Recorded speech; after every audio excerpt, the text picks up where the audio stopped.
Alabama 42, USF 16. Is this the biggest example of all time of the score does not match the game? Well, let's dive into the stats a little bit. 393 yards for Alabama. That's pretty okay. No one can really be mad at that, right? Only 309 yards for USF. I'm not going to be entirely negative here. It's not what I want to do. That's not easy to do.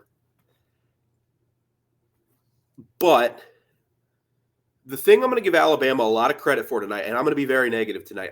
That was worse than last year, despite the score. They ran it up at the end. Cool. I thought sideline to sideline they did pretty well.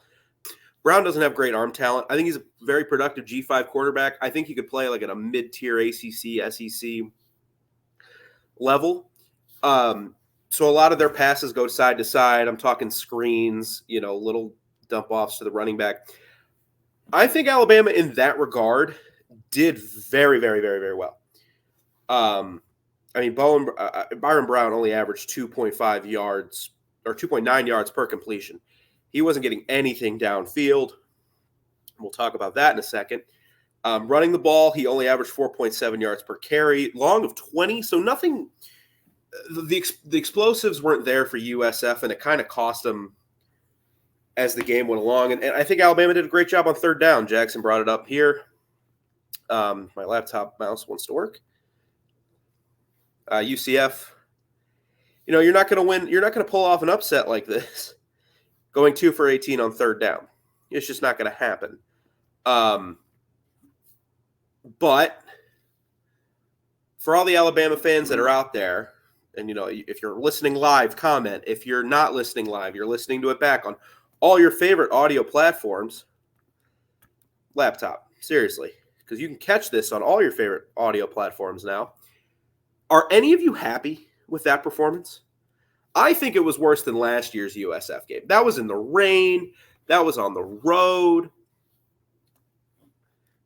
Milroe didn't play. Saban was trying to prove a point with Tyler Buckner. That was worse than last year. Starting on defense, yes, I think side to side, Alabama looked very fast. They rallied to the ball well. I think they played a good football. But I didn't do the Western Kentucky game. I couldn't watch it live from where I was.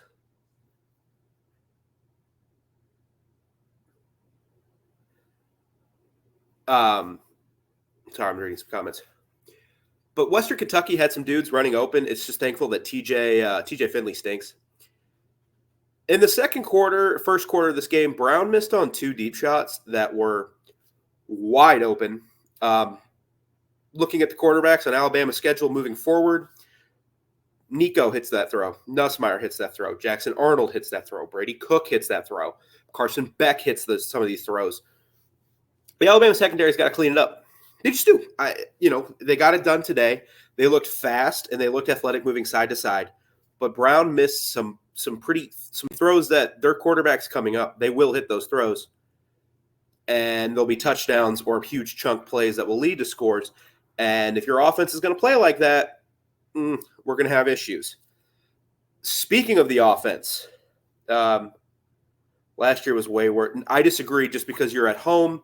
You had Milroe, and I thought it was a really cowardly decision. I thought Golish, when they were down 21-13 and driving, I thought Golish played that first and goal to the field goal cowardly.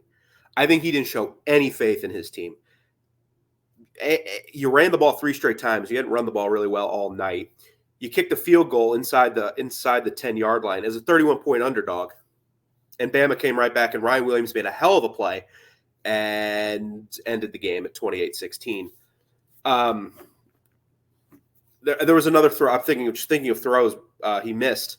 Another one, Jesse Palmer pointed out, touchdown Boise State. There was a fade that he just missed because he was looking over the middle. I just don't think he's a good quarterback. I think he's a really good athlete.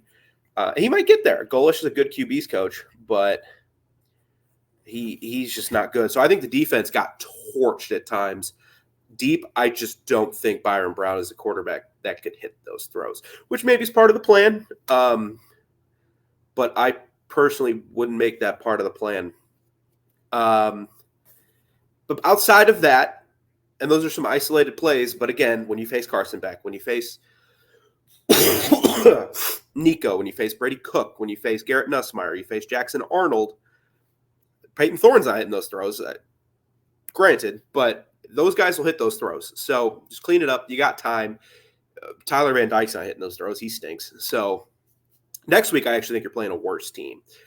Credit to USF. They played really, really hard for like 54 minutes. And then Alex Golish, I think, gave up on that touchdown, on that field goal, and Bama took full. I think once they kicked the field goal, it kind of felt like USF just went, we lose.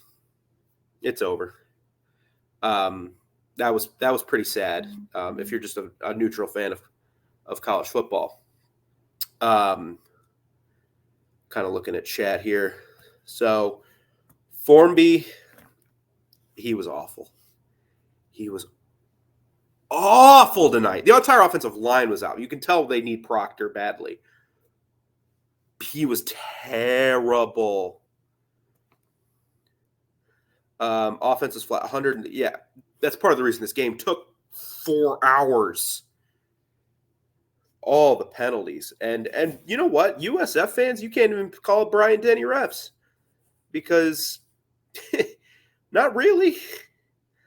Alabama had 13 for 120. This is like my years are starting to get mixed up, so forgive me, especially when it comes to hyper-specific stuff like this. Was it 2022 when Bama just had crazy penalty issues, or was that 23 or 21? I forget which year I was doing this, and they just had crazy, stupid penalty issues that didn't make any sense for how well-coached Alabama normally is. Apologize, I'll be drinking water all night. So going back to you guys' chat, was there at any point did you honestly think Bama was going to lose this game? I didn't. I'll be honest. I never actually thought Bama was going to lose, even when they fumbled at like the half-yard line. Yeah, I'm just trying to remember. It was Tennessee in 2022 where they had like 140 yards of penalty, like crazy amount. Yeah, it just felt like, especially under Bill O'Brien, who I defended. I feel really bad about that now, but moving on. Was there at any point for the Bama fans out there, or if you're just a neutral observer, did you think Alabama might lose this game? I didn't. Like I said, even when Milroe fumbled at the half-yard line, why are you going under center? Just run QB power from the gun. I don't understand it. I don't think Nick Sheridan had a great game. I don't think DeBoer had a great game. Why?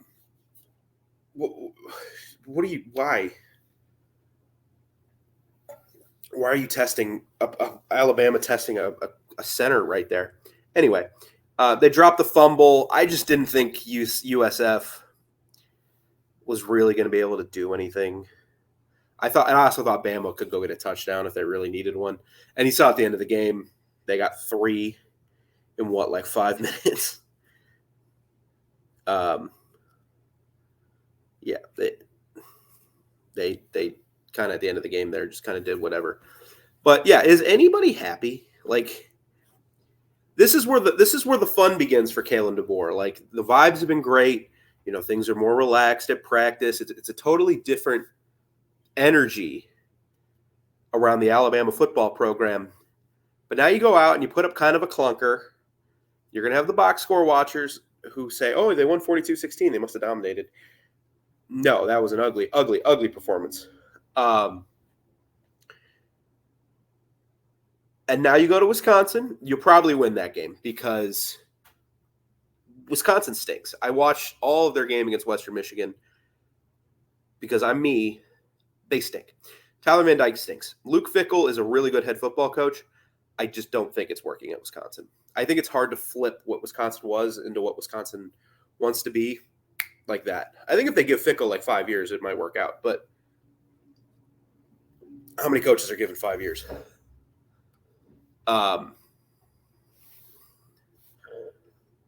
But and then you got a bye week, and then Georgia. So here's where it is for DeBoer. All right, you're facing your first adversity. People know you stunk this game. What are you going to do at practice? Is there anything they can do against Wisconsin that'll make you feel better?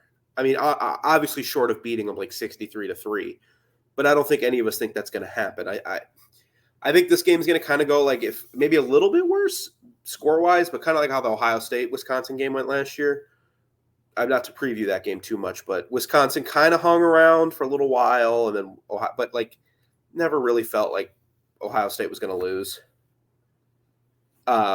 Clean up the penalties, yeah, that would be a thing. And next week's on the road. You know, Camp Randall's going to be hot. It's going to be buzzing, despite being at 11 a.m. I've been to an 11 a.m. game at Camp Randall. That place is still on fire. It doesn't matter. But man, I don't know. Like, can they do anything next week? Which, against, I honestly believe a lesser team. I think Wisconsin is not as good as USF. I just don't. I think USF's honestly. I don't have their schedule pulled up. I know they're in the AAC and they play like Memphis and whatever. Memphis isn't a bad team, and Tulane gave Kansas State all they could handle today. So I don't have their schedule pulled up right in front of me. But if they win 10, 11, 10 games, they're going to be in that G5 discussion. And people are going to point to this game where they said, hey, for 54 minutes, they were even basically with Alabama on the road. So, whatever. We'll find out next week.